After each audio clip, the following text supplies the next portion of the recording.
अस्सलाम वालेकुम। कैसे हैं आप सब? उम्मीद है बिल्कुल ठीक ठाक होंगे। प्लांट्स की केयर के बारे में मैं तकरीबन रोज़ाना ही कोई ना कोई वीडियो बनाती हूँ और आपको उनके बारे में बताती रहती हूँ।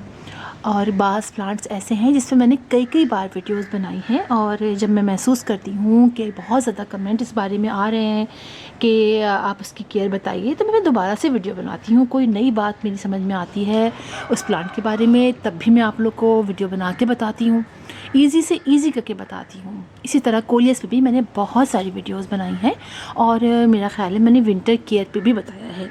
फिर भी बहुत सारे ऐसे कमेंट्स आए, बहुत सारे लोगों ने पूछा उनका कोलियस का प्लांट ख़राब हो रहा है।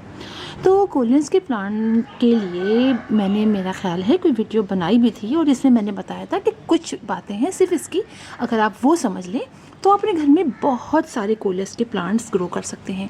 और आप देखें कि मेरे पास बहुत सारे हैं और सारे आप देखिए मैंने कटिंग से एक प्लांट ला के, फिर आप कोई ब्रांच ले आई कहीं से भी, किसी मेरी फ्रेंड ने दिया, तो उससे मैंने कितने प्लांट तैयार किए और ये आप देख सकते हैं। और आपको अंदाज़ा भी अभी बताऊंगी, मैं दिखाऊंगी तो आपको हो जाएगा।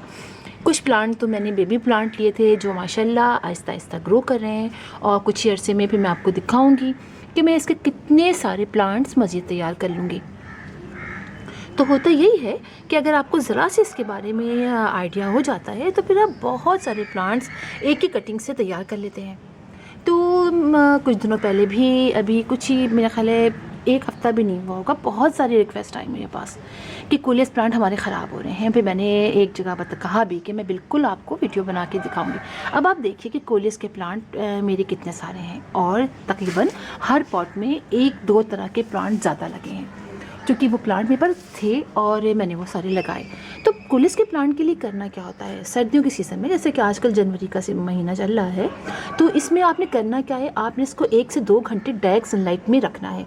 जब डायरेक्ट सनलाइट में रखें तो आप ये देखें कि उसके बाद बहुत ज़्यादा देर तक इस पर डायरेक्ट सनलाइट ना आए। 2 घंटा, मेरे ख्याल है 1 से 2 घंटे बहुत होंगे, इसलिए कि मेरे जहाँ पे रखा रहता है वहाँ हार्डली आधे घंटे की धूप आती है, लेकिन अगर 2 घंटे की धूप इसमें लगती है तो ये बहुत ही और अच्छे ग्रो करें। लेकिन फिर मुझे इसको छत पे ले जाना पड़ेगा, और जैसे कि मैं अक्सर कहती हूँ कि छत पे मेरा जाना बहुत कम होता है, लिहाजा फिर पानी का मसला रहेगा। एक तो आपने इसको डायरेक्ट सनलाइट में रखना है सर्दियों की, और दूसरी बात ये कि आपने पानी का ख्याल रखना है, बहुत ज़्यादा देर इसको खुश्क नहीं रहने देना है। आप ये समझिए कि आप एक पानी और 2 पानियों के दरमियान आपके प्लांट को थोड़ा सा ड्राई होना चाहिए। कोलियस के प्लांट को फंगस ही सबसे ज़्यादा मुतासिर करती है। ओवर वाटरिंग हमारे इस प्लांट को ख़राब कर देती है, जैसा कि मैं आप लोग को हमेशा बताती हूँ कि ओवर वाटरिंग हमारे हर प्लांट को ख़राब कर देती है। कम पानी आपके प्लांट को ख़राब, बहुत ही कम प्लांट ऐसे होते हैं जिनको कम पानी, पानी अगर कम देते हैं तो वो ख़राब होते हैं, वरना ज़्यादातर प्लांट्स 90% 99% प्लांट्स ऐसे होते हैं जो कम पानी में भी सर्वाइव कर जाते हैं, लेकिन ओवर वाटरिंग बर्दाश्त नहीं करते हैं। लिहाजा आपने प्लांट को बहुत ज़्यादा पानी मत दें, चेक करें तो पानी डालें। और दूसरी बात ये कि मिलीबग भी हमारे प्लांट को बहुत ज़्यादा, किसी भी तरह के जो कीड़े वगैरह होते हैं, इंसेक्ट वगैरह होते हैं, इसके लिए आपको वक्तन फ़ौक्तन हर 2 से 3 दिन बाद अपने प्लांट की लीफ को, ऐसे प्लांट्स की लीफ को पीछे की तरफ देखना पड़ेगा आपको। कोई भी आपको लगे कि कुछ है, कोई कीड़ा लगा है, फ़ौरन आप इस पर स्प्रे कीजिए, कोई सा भी स्प्रे कीजिए। मैं ये नहीं कहूँगी कि सिर्फ आप नीम ऑयल का स्प्रे करें, इसलिए कि और भी बहुत सारे होते हैं। अगर आप लोग के पास वो है, आप नीम ऑयल का स्प्रे आप नहीं करते हैं तो आप वो स्प्रे कीजिए, लेकिन आपने फ़ौरन उनको, कीड़ों को यहाँ से ख़त्म करना है, वरना एक के बाद दूसरा प्लांट बहुत तेज़ी से ख़राब होना शुरू हो जाता है। आप देखिए कि मेरे कई तरह के प्लांट्स हैं, लेकिन मैं इन पे बिल्कुल भी नहीं। और बाज़ प्लांट देखिए आप, जैसे कि ये मेरा जो प्लांट आप देख रहे हैं, ये है मेरा मदर प्लांट इस कोलियस का, जिसके इतने सारे बेबीज़ यहाँ पर अब लगे हैं। 2 प्लांट होंगे, एक ये मदर प्लांट है, इसकी मैंने जब पहली बार ब्रांच लगाई तो मैंने ये लगाई, और आप देखिए कि ये भी इतनी सारा मैंने कटिंग किया हुआ लग रहा होगा आपको, ये सारे कट करके मैंने इसके कितने पॉट्स तैयार किए। अब देखिए मैंने ये लगाया, उसी के अंदर मैंने इसके भी एक ही प्लांट लिया था और उसका मैंने कितने प्लांट्स तैयार कर लिए। देखिए ये इसके अंदर लगा हुआ है, ये पीछे लगा हुआ है, ये इधर लगा हुआ है, इसके अंदर देखिए ये लगा हुआ है। तो कटिंग कर करके आप लगाते रहिए, इसलिए कि जब तक हम प्लांट को कट करते हैं, इसकी पिंचिंग करते हैं, उतना ही बुशी होता है। आप ये देखिए कितना बुशी हुआ है और आपको अंदाज़ा हो रहा होगा, ये देखिए कितनी बार मैंने इसकी पिंचिंग की है कि कितनी नई नई इसकी ब्रांचेस निकली हुई हैं। तो आपने पिंचिंग करनी है, इससे आपका प्लांट बहुत अच्छा ग्रो करेगा। आपने इसको डायरेक्ट सनलाइट में रखना है और ओवर वाटरिंग बिल्कुल नहीं करनी है। अगर आपके घर धूप नहीं आती है फिर तो आपको और ख्याल रखना है। डायरेक्ट सनलाइट नहीं आती है, आप बेशक ही प्लांट लगाइए लेकिन वाटरिंग कम कीजिए। और कभी कभी आपको लगे तो साइड से हल्की हल्की सी गुडाई जिसे कहते हैं, मिट्टी ऊपर नीचे कर लीजिए, ये बहुत अच्छा होता है। और हर 15 डेज से आप इसको फर्टिलाइज़ कीजिए। और कोई आपको फर्टिलाइज़र डालने की एक्स्ट्रा ज़रूरत नहीं है। एक मुट्ठी खाद लीजिए, उसको 1 लीटर पानी में भिगो दीजिए ओवरनाइट। आप रात भर भिगो के अगले दिन आप उसको 10 लीटर पानी में डाल के अपने सारे प्लांट्स पे थोड़ा थोड़ा डाल दीजिए।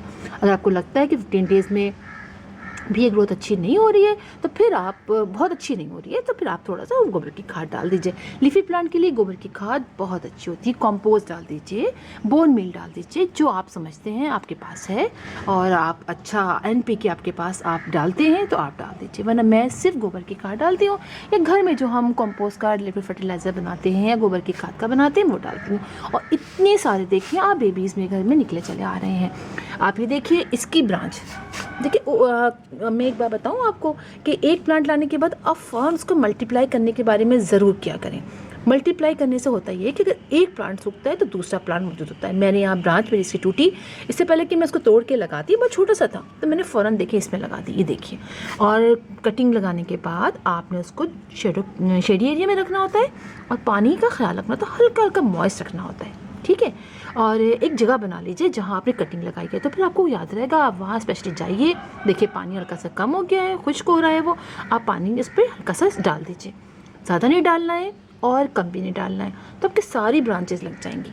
और अब देखें ये जो छोटे छोटे से हैं इनकी मैं पिंचिंग कर रही हूँ। जैसे जैसे मैं इनकी पिंचिंग करती जाऊँगी इसकी मज़ीद ब्रांचेस निकलेंगी, फिर मैं इनको सब तरफ लगा दूँगी।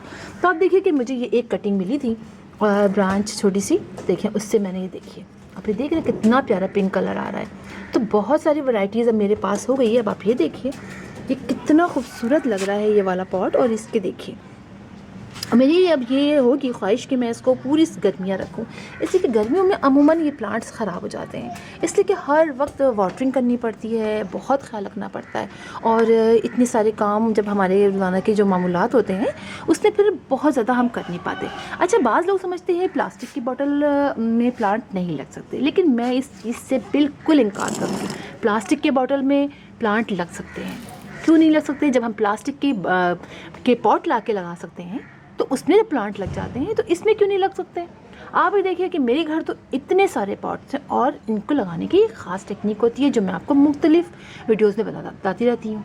प्लास्टिक के बॉटल लीजिए, और कोई हमें दरख्त तो लगाने नहीं है इसके अंदर, और सब्जियों के प्लांट भी नहीं लगाने हैं, हमें छोटे छोटे से इस तरह के प्लांट्स लगाने हैं। इसलिए कि बहुत सारे बॉटल ख़रीदना, पॉट ख़रीदना हर कोई अफोर्ड नहीं करता, तो हर वक्त ले। अभी छोटा सा है, कहीं भी आप इसको एडजस्ट कर सकते हैं, बस पानी का ख्याल रखना पड़ता है, ड्रेनेज सिस्टम अच्छा रखना पड़ता है, और आप उसमें प्लास्टिक की बॉटल में प्लांट लगा सकते हैं। अभी आपके ऊपर है, आप उस पर एग्री करें ना करें, लेकिन मेरी वीडियोज़ मौजूद है और मेरे घर में तो इतने प्लांटर्स इस तरह के बने हुए हैं। चलिए साइज़ अभी दिखा देती हूँ मैं आपको। और ये प्लांटर तो मैं आपको बहुत दफ़ा दिखा चुकी हूँ। आप ये देखिए मेरा सिंगोनियम का, आप ये देख सकते हैं कितनी अच्छी इसकी ग्रोथ है। देखिए आप ग्रोथ देख रहे हैं, और ये एक ऑयल के डब्बे में लगा हुआ है, इस पर मैंने कलर कर दिया है, और आप इसके अंदर ग्रोथ देखिए आप यहाँ से देखिए, आप ये देखिए, इसको मैं दूर से दिखाती हूँ आपको। देख रहे हैं आप कितने बेबीज़ निकले आ रहे हैं इसके। बेबीज़ मैं निकाल भी लेती हूँ, उसके बावजूद आप ही नीचे देखिए कितनी ज़बरदस्त इसमें ग्रोथ है। पानी का बस ख्याल रखना पड़ता है, और इनको हम धूप में नहीं रखते। प्लांट ख़राब होने की वजह ये भी होती है कि हम धूप में रख देते हैं, जिसकी वजह से हमारे प्लांट ख़राब हो जाते हैं। इसलिए कि ज़ाहिर बात है, ये प्लास्टिक का कोई भी पॉट होता है, हम उसे धूप में रखेंगे तो पहले धूप उस यानी पॉट में गर्म करेगा, उसके बाद मिट्टी को गर्म कर देगा। और ज़ाहिर बात है जो मिट्टी के जो ऐसे गमले होते हैं उसके अंदर धूप इतनी ज़्यादा नहीं लगती है। अगर हमें पैसे बचाने हैं और थोड़ा सा ख्याल कर लें तो फिर हमारे पैसे भी बच सकते हैं, और इतने ज़्यादा हमें प्लांटर नहीं लेने पड़ते। तो मैं तो बहुत लगाती हूँ, और मेरे घर में तो आपको बहुत सारे ऐसे प्लांटर दिखेंगे, हैंगिंग पॉट्स दिखेंगे, जो सारे ही प्लास्टिक की बॉटल में मैं लगाती हूँ। अच्छा, ये मुझे कई क्वेश्चन आ रहे थे कि मैम आप लगाती हैं, प्लास्टिक की बोतल ख़राब हो जाती है, आप कैसे लगा लेती हैं, हमारे तो ख़राब हो जाते हैं। तो मैं आप लोग को कई कई दफ़ा बता चुकी हूँ कि इसको किस तरह लगाना है। अब आप इधर ही आज के देखिए कि जब मैं इस पॉट में लगा सकती हूँ तो मैं इसमें क्यों नहीं लगा सकती। आप ये देखिए मेरा, ये देखिए इसके अंदर कितने प्लांट हैं, आप ये देखिए इसके अंदर भी कितने सारे प्लांट लगे हुए हैं। तो थोड़ा सा ख्याल रखना पड़ता है और आप आराम से अपने सारे प्लांट इसमें ग्रो कर सकते हैं। ठीक है, तो फिर इंशाल्लाह आप लोगों से मुलाकात होगी किसी और वीडियो में किसी और टॉपिक के साथ। तब तक के लिए अल्लाह हाफ़िज़।